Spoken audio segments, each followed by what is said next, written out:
Please বন্ধুরা আমার এই চ্যানেলটাকে সাবস্ক্রাইব করে দিও, এতে আমাকে আরও উৎসাহ করবে নতুন নতুন ভিডিও বানানোর জন্য। কেমন? গত কয়েকদিন ধরে যা গরম পড়েছে, যার জন্য এক মেছো পেত্নী গরমে খুব কষ্ট পাচ্ছিল। গরম থেকে বাঁচার জন্য এদিক ওদিক ঘুরতে থাকে মেছো পেত্নী। কিছু দূরে একটা কুয়ো দেখতে পায় মেছো পেত্নী, আর কুয়োতে গিয়ে লাফ মারে এবং কুয়োর ভেতরে স্নান করতে শুরু করে। পুকুরের জলগুলো যা গরম হয়েছে, ওখানে স্নান করাই যাবে না। যাক, একটা কুয়ো পেয়েছি, কুয়োর মধ্যে লাফ মারি, লাফ মেরে ঠান্ডা জলে গিয়ে মজা করে স্নান করিয়ে। এরপর মেছো পেত্নী কুয়োতে লাফ মেরে মহা আনন্দে স্নান করতে থাকে।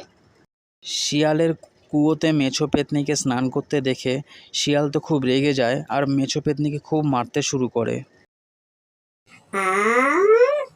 কুয়োর জলটা কি মিষ্টি, আমার পা ওপর কি সুন্দর ঠান্ডা, বরফ জমে গেল গায়ের মধ্যে। এই গরমে আমি ভাবছি এই কুয়োর মধ্যেই থাকবো, এই কুয়ো থেকে আমি অন্য কোথাও যাবই না। ফোট এখান থেকে, কোন থেকে এসেছিস তুই? ভাগ শালা। এই কুয়োর জল স্নান করার জন্য নাকি তোর? এই কুয়োর জলে আমাদের সবাই গ্রামে রান্নাবান্না করে খায়। মার শ্যাওড়া গাছের পেত্নীকে, এমন মার যাতে হাঁটতে না পারে। তারপরে তুই কাঁধে করে নিয়ে দিয়ে আয় অন্য পুকুরে। চল আমার কাঁধে করে অন্য পুকুরে দিয়ে আসি তোকে। কুয়োতে স্নান করতে না নামলে তোকে মার খেতে হতো না। সামনে পুকুর আছে, পদ্ম পুকুর, নাম অনেক বড়, চল দিয়ে আসি তোকে। এরপর শিয়ালের কাঁধে করে মেছো পেত্নী পদ্ম পুকুরে পৌঁছায়। আর শিয়াল বলে, এই পুকুরে এখন তোর হেফাজতে থাকবে।